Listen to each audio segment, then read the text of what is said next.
They told us to treat only the living, not the cause. But in war, even a heartbeat can look like betrayal. The night he arrived, half his body was blood, half silence. A Palestinian uniform, torn and stiff. I told myself it was triage, procedure, but my hands hesitated before touching his wound. No one else saw him. The patrols were due in minutes. The generator light flickered like a verdict. I locked the door. That was the first lie. The second was the name I gave him on the hospital form. Avi, a common Israeli name, almost believable in the dark. Each night, while the others slept, I changed his bandages. I told myself I was serving life, not sides. When he finally stood, I thought mercy had won. But he left before dawn, leaving only a folded note that said, "For both of us." I burned it, afraid peace had a voice. I was born near the coast, where the sea always sounded like an apology. My mother used to say that healing was a form of patriotism. Every stitch you sew is one less death the enemy can claim. I believed her. I studied medicine, swore the oath, and joined the emergency unit of a small hospital near Ashdod. It wasn't front line, but the war didn't care for lines. Every night the sirens hummed like broken lullabies. Every morning we counted the wounded, Israeli and otherwise, though otherwise usually meant they never made it past the checkpoint. The rule was simple: treat what's ours, report what's theirs. I kept my head down. There was no room for doubt, only bandages, morphine, and the routine of survival. But I remember the first time I stitched a child's leg, trembling with fear, and realized her eyes didn't understand flags. They understood pain, and pain had no language. That thought stayed with me, small, dangerous, quiet. The hospital was a white cage of rules. Everything was labeled: medicine, identity, permission. We wore badges that dictated who we were allowed to save. The soldiers came often, bringing in their own and warning us not to get sentimental. We learned to smile without meaning it, to pray in silence, not for peace, but for calm nights.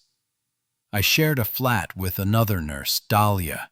She was older, sharper, always reminding me not to think too much.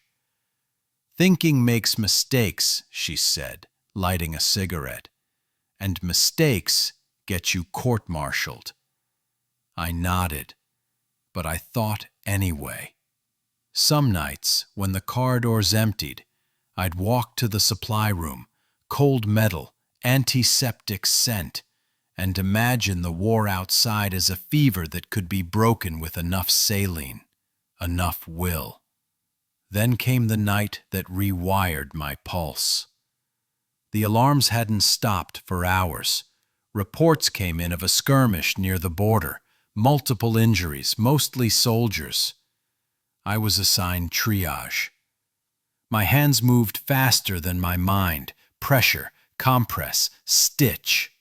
The air smelled of iron and disinfectant, death hiding beneath the antiseptic clean. Then one soldier dragged in another, or so I thought. The wounded man was limp, bleeding from the abdomen. I pulled the stretcher toward the light and froze. The uniform wasn't Israeli.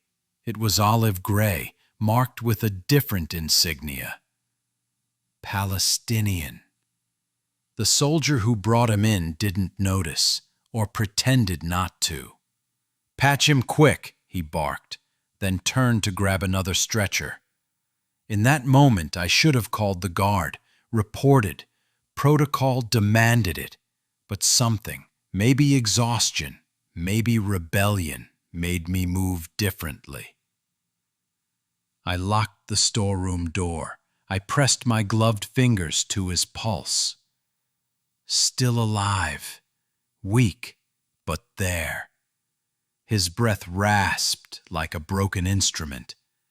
I cleaned the wound, whispered Hebrew prayers I wasn't sure he'd understand.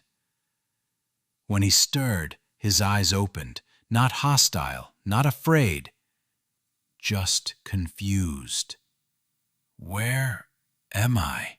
he murmured in accented Hebrew. "Somewhere you shouldn't be," I said. He tried to smile, failed. I sewed him up with trembling hands, each stitch an act of defiance I didn't fully grasp. Outside, boots echoed in the hallway. Patrols. If they opened the wrong door, both of us would disappear. When the wound stopped bleeding, I covered him with a blanket, wrote Avi Ben David on the admission card, and hid the uniform in a trash bin. That was the night I began living two lives. One in the ward, clean, loyal, predictable.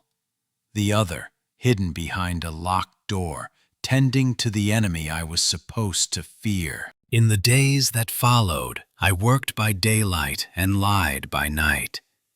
I learned his name was Youssef. He had a sister in Rafah, a mother who believed he was already dead. He spoke about olive trees and broken roads, about how bullets didn't choose sides. I wanted to hate him, but his voice made it impossible. At first, I told myself it was mercy, a nurse's instinct, nothing more. But mercy is never neutral. It's the softest rebellion. Each night I felt my faith stretch thinner. Not the faith in God, but in rules. The uniform hanging outside my door no longer represented safety. It felt like a threat. Once, Dahlia asked why I always stayed late. "Paperwork," I lied. She laughed. "You'll die married to your clipboard." If only she knew. Somewhere between duty and disobedience, I began to feel alive. His wound healed slowly, but mine, the one I didn't know I had, began to open. Every time he thanked me, I felt guilt crawl under my skin. Not because I'd helped the wrong man, but because I'd discovered I wanted him to live. And in this place, in this war, wanting that was treason enough. War changes how you hear silence. When the bombing stops, the quiet doesn't sound peaceful. It sounds suspicious. Every second without noise feels like someone is aiming at it. Inside the hospital, that silence was a luxury. And yet, when I stood outside the storeroom where Youssef lay hidden, it terrified me. Silence meant he was alive but not calling out. Silence meant he was trusting me. That kind of trust felt heavier than any weapon. I started taking supplies little by little. Extra saline, antibiotics, gauze, things no one would notice missing. During rounds, I'd keep my stethoscope pressed longer to my chest than to the patient's, listening to the tremor of my own fear. Sometimes Youssef spoke in whispers. Sometimes he just watched me. He never asked for more than water, never complained. That restraint, so uncharacteristic of the wounded, made me wonder what kind of man could lose blood and still protect someone else from discomfort. One night, while I cleaned his wound, he asked, "Why are you doing this?" The question should have been simple, but my mouth felt stitched shut. "Because I'm a nurse," I said. "That's what I do." He smiled faintly. "Even for the enemy?" I wanted to say, "You're not my enemy," but the words refused to come out. They would have been too loud, too true. Each night I came back. Sometimes it was just to check his bandages.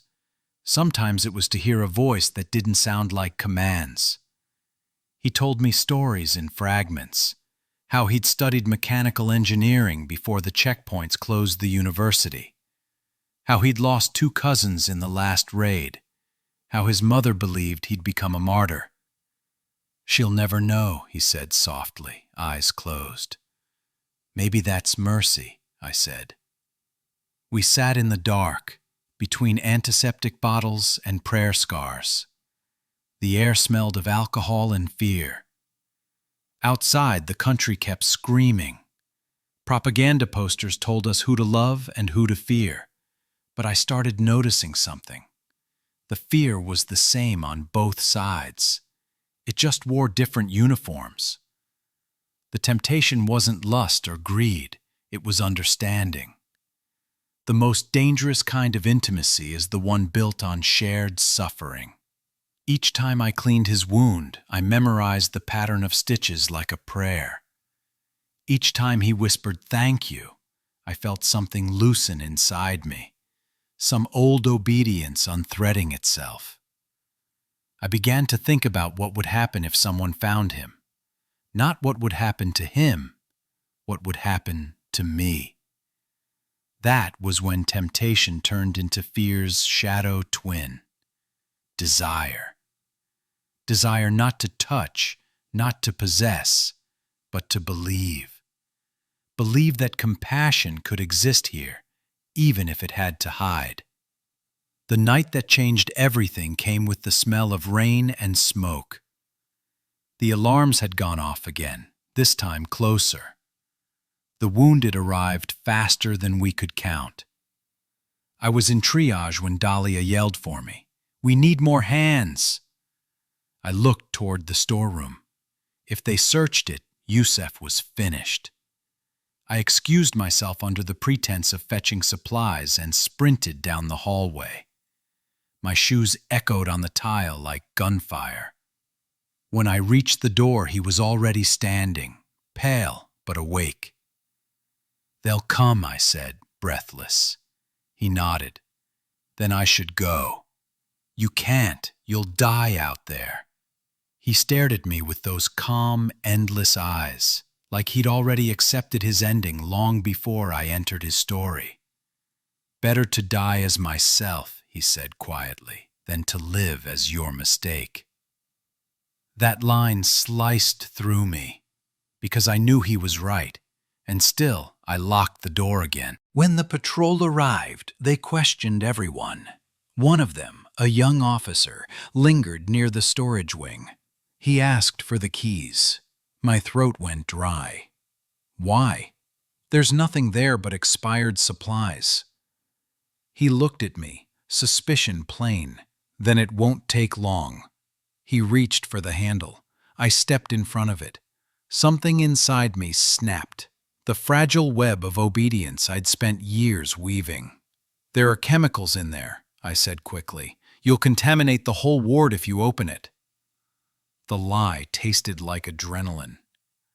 The officer hesitated, muttered something about paperwork, and left. My legs trembled so violently I had to hold on to the wall. Inside, Yusef whispered, "You shouldn't have done that." "Neither should you," I said, but we both did. After that night, everything changed. He began to heal faster. His steps steadied. He no longer looked like a patient. He looked like someone ready to vanish. Sometimes I'd find myself lingering too long by his bedside, saying nothing, just listening to the rhythm of his breathing. It was the first sound I'd trusted in months. I caught myself wondering what peace would look like if it had a human face. It might look like his, scarred, cautious, but alive. Then came the moment I can't forget. He asked, "When I'm gone, will you remember me?" I tried to sound indifferent. "We remember patients, not people." He smiled, and for the first time, I saw something close to sorrow in his eyes. "Then I hope I stay a patient forever."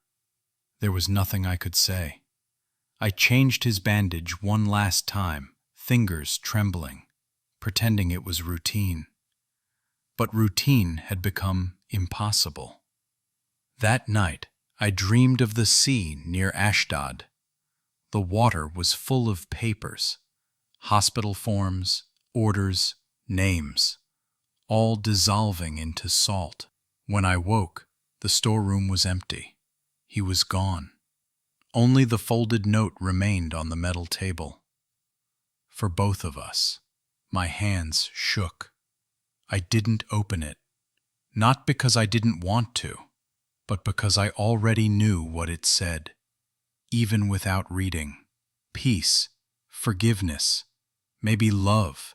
It didn't matter which word he chose. All of them were forbidden.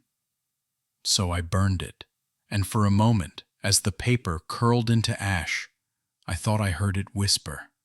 In the days that followed, the silence returned, but it wasn't the same. Every sound inside the hospital felt amplified. The hum of machines, the clatter of metal trays, the soft cries of new patients. I worked harder, faster, cleaner, as if erasing the traces of my crime.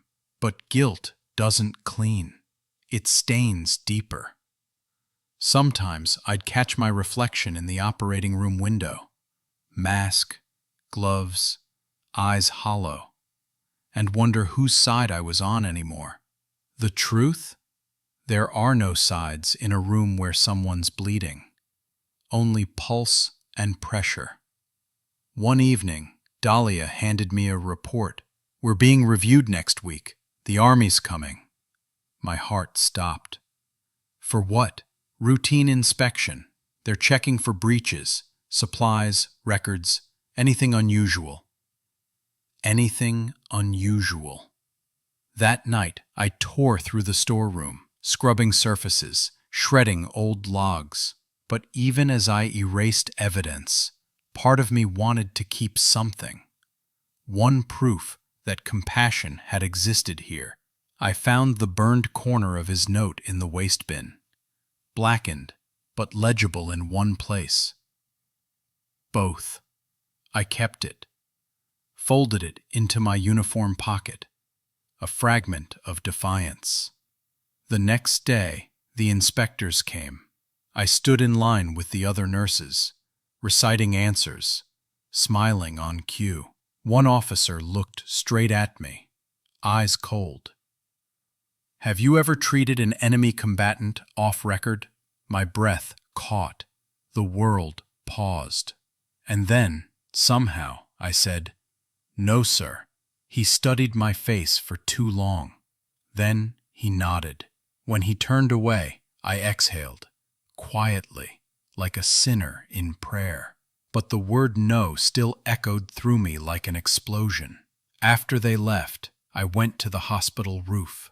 The city stretched beneath me, divided, scarred, glowing faintly under the broken moon.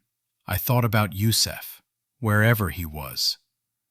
Maybe across the border, maybe in a grave, maybe in another hospital like this one, helping someone he was told to hate. The idea both comforted and terrified me. That night, I finally allowed myself to cry. Not for him, not for me, but for the space between us, because that's where all wars really live. Between one heartbeat and the next, between duty and desire, between the choice you make and the one you can never unmake. There's a moment after every lie when silence becomes heavier than truth. It presses against the chest, makes even air feel like confession. After Youssef left, that silence followed me everywhere. Through corridors, through prayers, through every heart monitor's rhythm that reminded me someone was alive because I disobeyed. At first, I told myself the danger had ended, that mercy was a brief fever, and now the body was healing. But the body doesn't heal from disobedience. it adapts to it. It started small. A man arrived, elderly, half-conscious, his ID unreadable. The soldiers at the gate refused him entry. Palestinian, wrong checkpoint, one said, lighting a cigarette like punctuation. The man was dying, not dangerous. I recognized the smell, internal bleeding, slow, metallic. I told the guards he was a supplier's driver, that he had clearance. They didn't check. I brought him inside, treated him, just like before. That night, I realized what I'd done. Not mercy, but repetition. Compassion was turning into habit, a ritual that felt holy, even when it wasn't. I began bending more rules, quietly. Not just for them, but for anyone the system forgot. Refugees without paperwork, farmers with accents that triggered suspicion, even one soldier who had no family to claim him. Each one became a small rebellion, and each time I felt the same trembling thrill, the pulse of control in a world that kept forcing obedience. The truth is, temptation isn't always pleasure. Sometimes it's the illusion of power dressed as kindness. At night, I'd return to my apartment and replay their faces. The old man whispering blessings in Arabic, the child clutching a bandage like it was hope. Yusef's eyes, the only ones that had ever looked at me without expecting loyalty. They all began to blur together into one living secret. I stopped attending synagogue for a while. The prayers felt dishonest, too clean. The rabbi's voice spoke of purity and punishment, but I'd already learned that real morality stains. The more I tried to wash it off, the more it marked me. Dahlia noticed the change. "You've gone quiet," she said one morning, watching me from across the staff kitchen. "Maybe I've said too much already." She frowned. "You're not the same since the border incident." "What did you see out there?" "Enough," I said, too sharply. That was the first time I saw fear in her eyes. Not of me, but for me. She touched my shoulder gently. "Whatever you're carrying, let it go. The world doesn't need another martyr." But I wasn't carrying guilt anymore. I was carrying purpose, and that's far more dangerous. Weeks passed. The war didn't end. It just got quieter, which meant it was only hiding. The new administrator, Colonel Amir, arrived one Monday. He wore medals that looked heavier than flesh and had a voice that could sterilize a room. His first order was clear: no unregistered treatments, no exceptions. His gaze lingered on me longer than on anyone else, as if he sensed something beneath my calm. "Your file says you've been commended twice for bravery," he said, "and reprimanded once for insubordination." I kept my face neutral. "It was procedural confusion, sir." "Confusion is a luxury we can't afford," he replied, and walked away. That night, I didn't sleep. I kept thinking of his tone, not angry, but surgical, like a man dissecting doubt. Then came the boy. He was maybe 16, thin as wire, brought in with shrapnel in his thigh. No ID, no unit patch, no words. When I cleaned the wound, he flinched, whispering something in Arabic. It wasn't a curse, it was a prayer. I froze. The sound was familiar, the same rhythm Yusef used to hum when pain overtook him. I looked closer. Same eyes, same tremor in the voice. Not him, but the echo was unbearable. "Who are you?" I asked softly. He looked up. My brother told me if I'm ever hurt, find the woman who saved him. My hands went cold. He said you'd understand, the boy continued, voice breaking. I wanted to scream, to deny it, to say that woman no longer existed, but she did. She always would. Hiding one man was a sin of impulse. Hiding his brother was an act of choice. I smuggled him into the same storeroom, replaced the lock after hours, told Dahlia I was handling contaminated equipment. Each night, I brought him food, cleaned his wound, and prayed no one would notice the missing morphine. He recovered faster than Yusef had.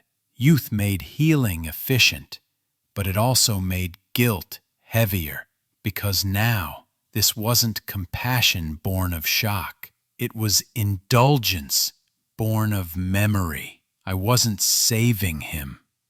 I was trying to resurrect the part of me that burned that note. He asked me once, why risk this again? Because I didn't finish what I started, I said before I could stop myself. What did you start? I thought about it, then whispered, believing that mercy is stronger than fear. He smiled. Then you already finished. But he didn't understand. Mercy isn't a finish line. It's a loop. Every time you choose it, you end up right where you began, alone, waiting for the world to notice you broke its rules for love. Colonel Amir began conducting surprise inspections. His shadow passed through the corridors like judgment. Every night I listened for his boots outside the storeroom. Fear turned to obsession. Obsession turned to addiction. The thrill of hiding someone became my oxygen. The more danger, the more alive I felt. It wasn't just about saving lives anymore. It was about feeling something pure in a place built on lies. That's when I realized what temptation truly is.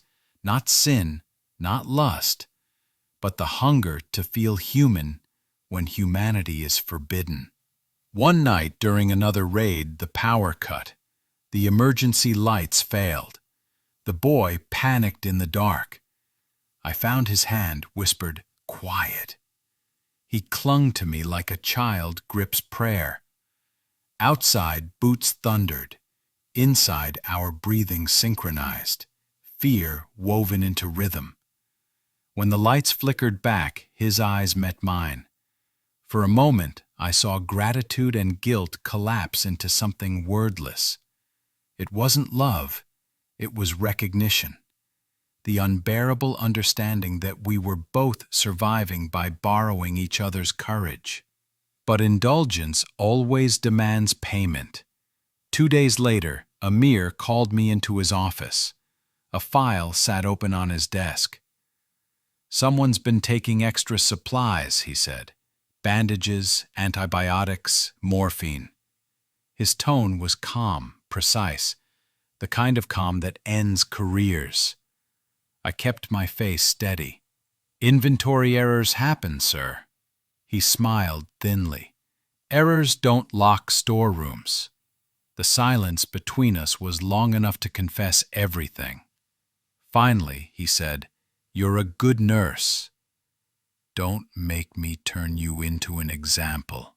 I left his office shaking, not from fear, from the realization that I'd crossed a point no punishment could fix. That night I told the boy to leave. "There's a truck heading north before dawn," I whispered. "You'll be safe." He nodded. Then he said, "My brother wanted me to tell you. He made it. He's alive." The words nearly broke me. Alive. I gave him a small bottle of water, a torn jacket, and watched him disappear into the darkness. For hours afterward I stood by the window, waiting for sirens that never came. But peace didn't come either. The next morning, Amir's men found footprints by the back wall. Someone slipped through, he said grimly. Then he turned to me.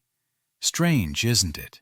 Every time I sense a lie, it smells like antiseptic. I met his gaze. Then maybe you're just standing too close to the truth. He didn't answer, but I saw it in his eyes. He knew. He didn't need proof, only silence. I went home that night, closed the door, and sat in the dark until dawn. The hospital had taken my faith, my sleep, my clarity, but not my choice. For the first time, I realized the cost of compassion wasn't punishment, it was permanence. Once you cross the line, you don't come back. You just learn to live there. And that's when indulgence becomes identity. It began with a rumor. Someone whispered that a nurse had been hiding the wrong kind of patient. No name, no proof, just a story passed between night shifts like a contagion. By sunrise, it wasn't a rumor anymore. It was an investigation. The soldiers came first, then the administrators. They didn't speak to me directly. They didn't have to. The silence in the corridors told me enough. Colleagues who once shared cigarettes now turned their faces away. Charts went missing. Supply lists were audited. Dahlia wouldn't look me in the eye. When I asked if she'd heard anything, she said, "Stop asking questions." Her voice shook, not with anger, with fear. That's when I knew she was the one who'd reported me. And I didn't blame her. In this place, survival was loyalty disguised as duty. Colonel Amir called me in the next evening. No uniforms this time, no witnesses, just him, the smell of burnt coffee, and a single folder on the desk. He slid a photograph across the table. The boy, Youssef's brother. My breath faltered. Recognize him? I stared at the image too long. That was mistake number 1. He was found near the checkpoint 3 days ago, Amir said. Dead. Bullet wound to the back. He paused, watching for the tremor in my hands. He had a bandage from our hospital, the same stitching pattern as yours. The air left my lungs. It wasn't interrogation anymore. It was eulogy. He leaned forward. You think mercy survives here? You think they'd do the same for you? I said nothing. He slammed the desk. Answer me. I whispered, maybe they already have. For a moment he looked startled, then disgusted. You're dismissed. Turn in your badge. I walked out before he could change his mind. They didn't arrest me. They didn't have to. The system punishes differently. It erases. My name vanished from the shift roster. My keycard stopped working. No one told me I was fired, but when I came to work the next morning, the guards didn't let me in. I stood outside the hospital gate, sunlight glaring against glass and metal, and realized how easily a life can be deleted without noise. Inside, the machines kept humming. Inside, the wounded kept breathing. Inside, the world kept pretending I'd never existed.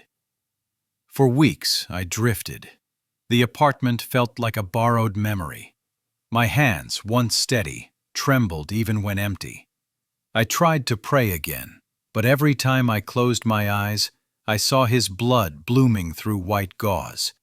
I stopped wearing the uniform, but I couldn't stop feeling it. The weight of rules, the smell of iodine, the illusion of purpose. They say guilt fades. It doesn't. It just changes shape, fits into quieter places. One afternoon, I walked to the sea. The same coastline I'd grown up beside, the same waves that used to sound like forgiveness. I sat on the rocks until the tide reached my shoes. A fisherman nearby said, "You're from the hospital, aren't you?" I nodded without thinking. He hesitated. My son was treated there last month. They said it was full, but someone let him in anyway. He smiled faintly. Whoever she was, she saved him. He left before I could speak. I sat there, cold water licking at my ankles, realizing the universe doesn't deal in guilt or innocence. It just circulates mercy, untraceable, unowned. That night, I dreamed of the hospital again. The corridors were flooded. Bandages floated like white ghosts. Youssef stood at the far end, holding the burned note. He said, "You read it now." I tried to reach him, but the water rose faster. When I woke, I was crying, soundless, desperate. The next morning, I went back to the hospital gate. The guard recognized me. "You're not allowed inside." "I'm not here to go in," I said, "just to remember." He frowned, but didn't stop me when I walked along the fence, fingertips tracing the cold wire. Behind it, the place looked smaller than I remembered. Maybe it always had been. News spread weeks later. Colonel Amir had been transferred. Operational stress, the paper said. I wondered if he ever dreamed of bandages too. Dahlia found me once in the market. She looked older. "Why didn't you deny it?" she asked. "Because it wouldn't have mattered. You could have saved your career." "I already did. Just not the way they measure it." She wanted to argue, but didn't. Instead, she placed a folded paper in my hand. "I kept this for you." It was my badge. The photo was faded, edges cracked. For a second, I almost felt whole again. Then I realized she hadn't saved it for me. She'd saved it from me, from the story that frightened her. At home, I pinned it above my sink, a relic of the woman I used to be, loyal, obedient, afraid of being wrong. Now I was only one of those things. The silence inside my apartment was thicker each night. Sometimes I'd catch myself speaking aloud, as if Youssef or his brother might answer. "Did I do the right thing?" I'd ask the dark. The dark never lied. It stayed quiet. Months passed. No one came for me. No one forgave me either. I started volunteering at a refugee clinic near Jaffa, unofficial, unregistered, unspoken. We treated everyone. No questions. There were no uniforms, no flags, no files. Just wounds and hands. The first time I touched another patient's skin without permission slips, I nearly wept. It felt like breathing after years under water. But the collapse didn't end there. It kept echoing, in memory, in absence, in every act of care I couldn't explain. One day, a young woman came in carrying a baby wrapped in cloth. "He's sick," she said. "Please."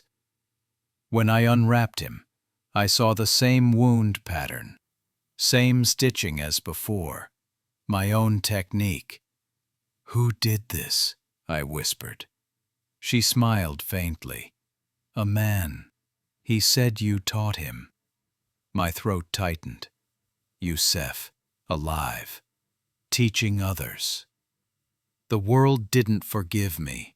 It just returned my sin as grace. That night, I walked back to the sea again. The horizon was bruised with rain. I closed my eyes, and finally, for the first time in months, prayed. Not for redemption, not for peace, just for memory. Because memory is what keeps compassion alive, even when compassion destroys you. I used to think confession belonged in temples. Now I know it lives in every hallway that remembers footsteps. The refugee clinic near Jaffa became my new temple. No rules, no flags, no judgment. Only the sound of people breathing. Proof that mercy still moved, even when governments didn't. There was no paperwork, no distinction between who belonged and who didn't. A wound was a wound. A cry was a cry. At first, I thought this work would cleanse me. It didn't. It only taught me how impossible cleansing really is. One evening, after the last patient left, I stayed behind to sterilize the instruments. The air smelled of bleach and salt. Outside, the city hummed like a tired prayer. I turned off the lights, sat on the counter, and listened to the silence. That's when I started talking. To no one, to everyone, maybe to him. "Yusef," I whispered, though I didn't know if he could hear, or if he was even real anymore beyond memory. "I saved you because I thought I was stronger than fear. I wasn't. I just didn't know which kind I was feeding." It was strange how easily guilt could sound like tenderness. Every patient I touched carried a fragment of him. The way he had flinched when light hit his wound. The way he smiled through pain. The way he said thank you, like a confession of his own. Sometimes I'd see his face in strangers. Sometimes I'd see mine reflected in their eyes. Once, a young soldier came in with burns on his hands. He was Israeli, barely 20. When I cleaned the wounds, he said, "You remind me of my mother." I froze. Why? She used to say healing people is the only war worth fighting. I couldn't answer. I just bandaged his hand and turned away so he wouldn't see my tears. He didn't know that line belonged to my mother too. Maybe all mothers say the same thing before their children forget what mercy looks like. Weeks passed. The clinic filled faster than we could manage. I began working through nights again, as if the hospital had followed me here. Same rhythm, different ghosts. But here, no one called me nurse. They called me sister. And for the first time, the word didn't feel like obedience. It felt like belonging.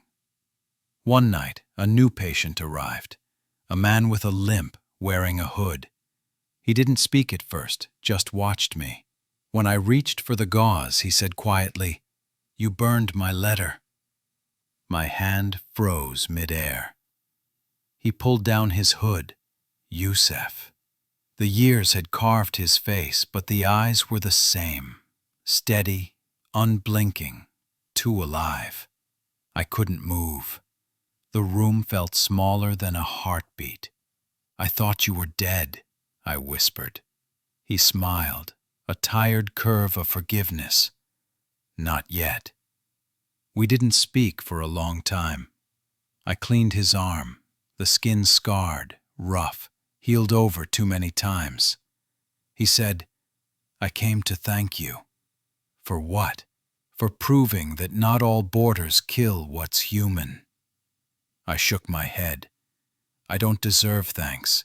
Your brother," he interrupted softly. "He chose to leave. That wasn't your fault. He died."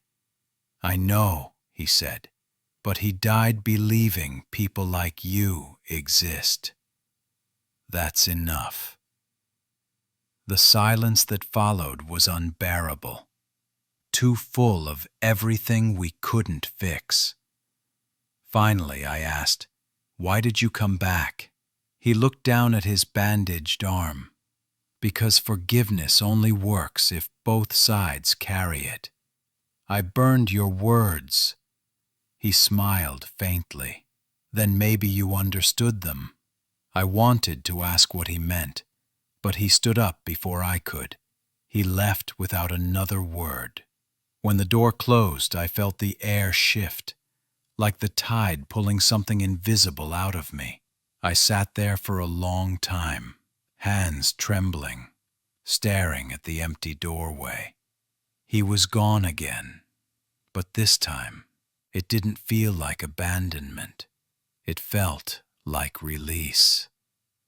After that night, I started keeping a notebook. Not for records, just for truth. Every patient, every wound, every kindness I couldn't explain. I wrote them all down, not as history, but as confession. Because confession isn't about asking for forgiveness. It's about refusing to forget. One day, Dahlia appeared at the clinic. She looked smaller, thinner, her hair covered with a scarf. "I heard you were here," she said quietly. I nodded. "Are you still at the hospital?" She shook her head. "I left. Too many ghosts." We sat in silence. Then she whispered, "I shouldn't have reported you." I met her eyes. "You did what you thought was right." "No," she said. "I did what I thought would save me." It didn't. There was nothing left to say, so I did the only thing that still felt sacred. I wrapped a clean bandage around her wrist, even though she wasn't bleeding. She cried when she realized what it meant. That night, I returned to the sea again. It was the same shoreline that had watched me grow up, lie, sin, heal. I sat on the wet sand, the tide whispering its endless questions. If God still lived somewhere in this world, maybe he wasn't in temples or armies. Maybe he was in the act of touching another human being without asking whose side they were on. Maybe he was in the silence between mercy and fear. I closed my eyes and finally opened Yusef's letter. Not the one that burned, but the one he'd left behind in my mind.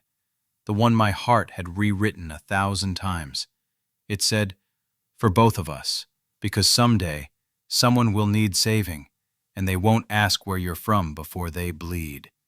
I folded the invisible letter, tucked it into the sea, and whispered, "I'll remember." The water took it gently. I don't pray for peace anymore. Peace is a word politicians use to end arguments, not suffering. I pray for courage, the kind that doesn't need witnesses. Courage to treat the next wound, to forgive myself for saving the wrong man in the right way. Every time I wrap a bandage now, I see both faces, the enemy, the friend, the same. I tighten the knot, and I tell myself quietly, for both of us.